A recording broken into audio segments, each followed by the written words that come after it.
Hello नमस्कार, मैं उदंशुक Paliwal linking loss के चैनल पर आप सभी का स्वागत एंड वेलकम। छत्तीसगढ़, मध्य प्रदेश और छत्तीसगढ़ इन दोनों के बारे में एक छोटा सा अपडेट मैं आपको बताऊंगा और आज इस वीडियो में स्पेसिफिकली फोकस करने वाला हूं छत्तीसगढ़ वैकेंसी को लेकर। देखो, किसी भी वैकेंसी को एग्जीक्यूट करने के लिए क्या चाहिए होता है? पैसा चाहिए होता है, फंड है जो चाहिए होता है, फाइनेंस है जो चाहिए होता है। तो जब तक जो है अप्रूवल नहीं मिलती तब तक जो है इस तरह की वैकेंसी को एग्जीक्यूट करना पॉसिबल नहीं हो पाता।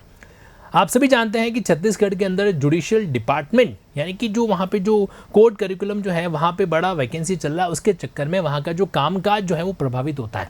इसी को ध्यान में रखते हुए छत्तीसगढ़ के जो मुख्यमंत्री है श्री विष्णुदेव जी, इन्होंने डायरेक्शन दिया है किसको? जो फाइनेंस डिपार्टमेंट है, उन्होंने कहा है कि भैया ये जो हमारा विधि विभाग है ना, तो विधि विभाग में 350 से भी ज़्यादा पोस्ट है खाली पड़ी है अलग अलग पोस्ट को लेकर।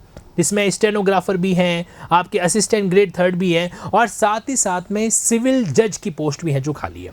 करेक्ट, 57, कितना फिगर? 57 सिविल जज post in Chhattisgarh now has been financially approved. ध्यान से सुनना, फिनेंशियली जो है वो इस तरीके से क्या है, अप्रूव है जो की जा रही है।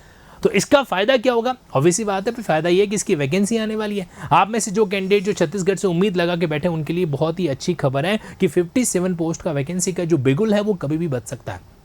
इससे पहले कि आप प्लानिंग करो कि आपको छत्तीसगढ़ का तैयारी करना चाहिए, मैं आपको जानकारी के लिए बताना चाहता हूं कि बिना प्रिपरेशन के कोई भी काम नहीं होता है। पहली चीज़ तो ये कि जैसे मैं एग्जांपल दे रहा हूँ यहाँ पे, आपके पास छत्तीसगढ़ के अभी तक के जितने भी एग्जाम हुए ना, उनका नॉलेज, उनका एक्सपीरियंस है जो होना चाहिए।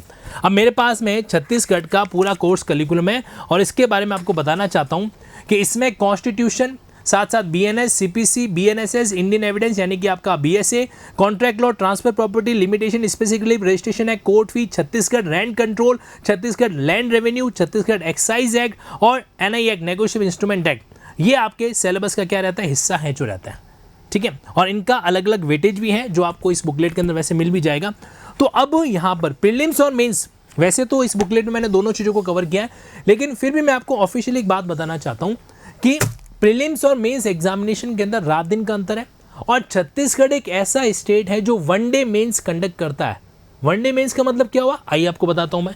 जैसे मान लीजिए यहाँ पर मैं चला गया, ये लिंकिंग लॉस की वेबसाइट है, लॉ एग्जाम के आ जाओ, लॉ एग्जाम में स्टेट जुडिशरी और स्टेट जुडिशरी के अंदर छत्तीसगढ़। मैंने लिंकिंग लॉस की वेबसाइट पर आपको लगभग काफ़ी डिटेल प्रोवाइड कर रखी है। आप फ्रीली ये पेपर आराम से क्या कर सकते हो, डाउनलोड है जो कर सकते हो। ये टोटली फ्रीली मटेरियल है, इसको यूटिलाइज करो। और अगर आपको लगता है कि आपको एक सिस्टमेटिक वे में लिंक्ड प्रोविजन के साथ में चीज़ों को डील करना है, सॉल्व आंसर अगर आपको चाहिए, तो फिर आप ये छत्तीसगढ़ का पेपराथन बुकलेट प्रेफर है जो कर सकते हैं। अब देखो यहाँ पर जब ऑफिशियल वेबसाइट का लिंक तो यहाँ पर है ही, छत्तीसगढ़ का मैं सिलेबस ओपन कर रहा हूँ तो इसके सिलेबस के अंदर आपके सामने जो चीज़ें हैं वो ये है कि प्रीलिम्स का जो पेपर है उसमें 100 क्वेश्चन, 2 घंटे का समय रहता है। आपके ये सारे सब्जेक्ट हैं। अब ये सब्जेक्ट रिप्लेस हो जाएंगे, आईपीसी की जगह बीएनएस आएगा, सीआरपीसी की जगह बीएनएसएस आएगा और इंडियन एविडेंस एक्ट की जगह पर आपके बीएसए है जो आएगा। तो इस तरीके से आप देख पा रहे हैं कि टोटल 15 सब्जेक्ट जो हैं वो आपके प्रीलिम्स का पार्ट है जो होता है। अपार्ट फ्रॉम दिस, अगर हम मेंस एग्जामिनेशन की बात करें तो एक सिंगल पेपर होगा। ओके, मतलब राजस्थान जुडिशरी की तरह नहीं है कि 2 दिन में 4 पेपर, एक सिंगल पेपर इसके अंदर होगा और उस पेपर के अंदर आपसे जो सवाल पूछे जाएंगे वो कुछ इस तरीके से हैं। इसमें आपके एक सवाल होगा civil judgement issue framing 40 marks, criminal judgement charge framing 40 marks, फिर उसके बाद में ट्रांसलेशन का पेपर यानी कि इंग्लिश टू हिंदी और Hindi to English, translation 20 marks का आपका जो सेगमेंट है जो रहने वाला है। मैं आपको एक जानकारी देना चाहता हूँ, ट्रांसलेशन मोस्टली आपसे लीगल एस्पेक्ट के संबंध में पूछा जाता है। एक छोटा सा किस्सा आपके साथ शेयर करता हूँ कि काफ़ी टाइम से जो है ना लीगल वॉकेब स्टूडेंट के लिए बहुत बड़ा एक पेचीदगी भरा सेगमेंट रहता है। सिर्फ हिंदी मीडियम वालों के लिए नहीं, इंग्लिश मीडियम के स्टूडेंट के लिए भी ये समस्या रहती है कि जब उनको कहा जाता है कि अब हिंदी के वर्डिंग्स को पढ़ते हुए आपको क्या करना है, इंग्लिश में ट्रांसलेट करना है या इंग्लिश के वर्डिंग्स के अकॉर्डिंग हिंदी में ट्रांसलेट करना है, तो उनके लिए ये मामला ट्रबल समझ हो जाता है। और मेरा ये अनुभव इस मामले में रहा है पिछले 10 सालों से अंदर कि स्टूडेंट के लिए ये एक डिफिकल्ट टास्क होता है। तो अब आप नोटिस करना कि जैसे मेरे पास में ये मैं रैंडमली कोई बेरेक्ट उठा रहा हूँ, कॉन्स्टिट्यूशन का बेरेक्ट है ये, ठीक है। अब आपके लिंकिंग लॉ का कॉन्स्टिट्यूशन बेरेक्ट में आप एंड में जाओगे ना, तो एंड में आपको स्पेसिफिकली लीगल वॉकेब ट्रांसलेशन का एक स्पेशल सेगमेंट दे रखा है।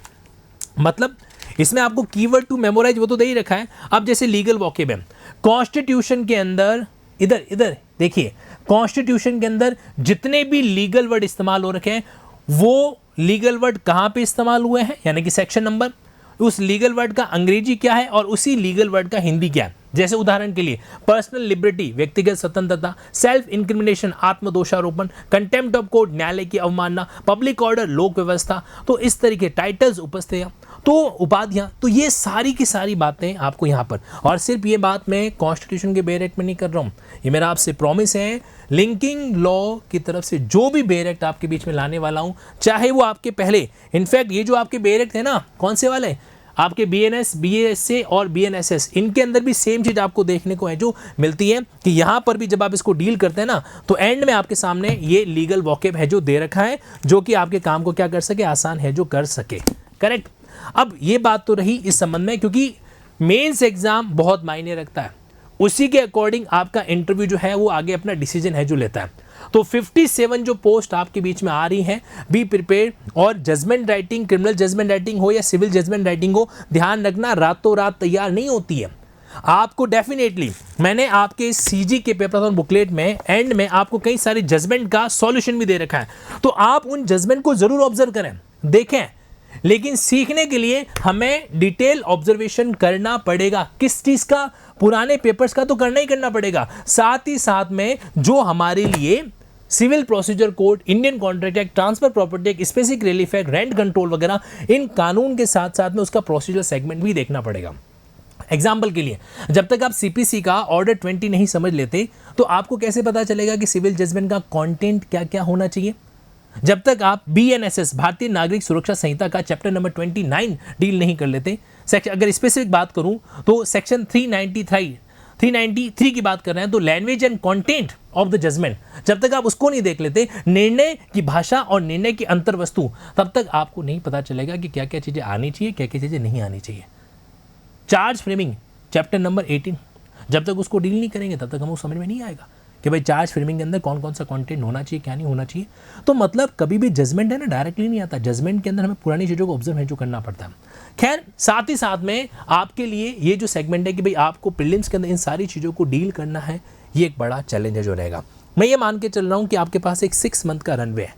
प्लेन टेक ऑफ करने से पहले रनवे पर अपनी स्पीड बढ़ाता है, प्लेन टेक ऑफ करने से पहले रनवे पर अपनी स्पीड बढ़ाता है। ऑनेस्टली टेलिंग, बड़ी ईमानदारी से कह रहा हूँ, now it's time for you to start your speed on runway। 6 month एक टाइम पीरियड पकड़ के चलिए और तैयार हो जाइए। डेफिनेटली लिंकिंग लॉस पर मैं आप लोगों के लिए अक्टूबर के फर्स्ट वीक के अंदर एक जुडिशियल क्लासेस का एक शानदार सेगमेंट तो लाऊंगा ही लाऊंगा, और इसका पब्लिकली अनाउंसमेंट करूंगा, जो कि आपके लिए लिंकिंग ऐप पर अवेलेबल होगी। अभी भी वर्तमान में भी आपके BNSS की फ्री क्लासेस चल रही है, जिसका बेनिफिट आप ले सकते हैं मॉर्निंग 9:30 के अंदर। लेकिन अपार्ट फ्रॉम दिस एक रेगुलर सेगमेंट जिसमें 3 से 4 घंटे की क्लासेस होने वाली है। 1 घंटे की क्लास माइनर लॉ, 1 घंटे की क्लास आपके major law, civil minor civil major 2 घंटे, क्रिमिनल माइनर क्रिमिनल मेजर 4 घंटे। तो डेली जो है 3-4 जो है सेशन आपके किसके रहने वाला है, लीगल सेशन है जो रहने वाला है। Be ready for that. बहरहाल आपके लिए मुख्यमंत्री जी की इस न्यूज़ के बारे में आपको क्या कहना है, आपका कोई भी कंसर्न हो तो मुझे ज़रूर बताना, क्योंकि ऑफिशियल स्टेटमेंट से ये बात आ रखी है। तो yes, 57 post on the way to you, जल्दी ही आपके बीच में आने वाली है। Be prepared mentally as well as energetically. So stay link with linking loss for more update.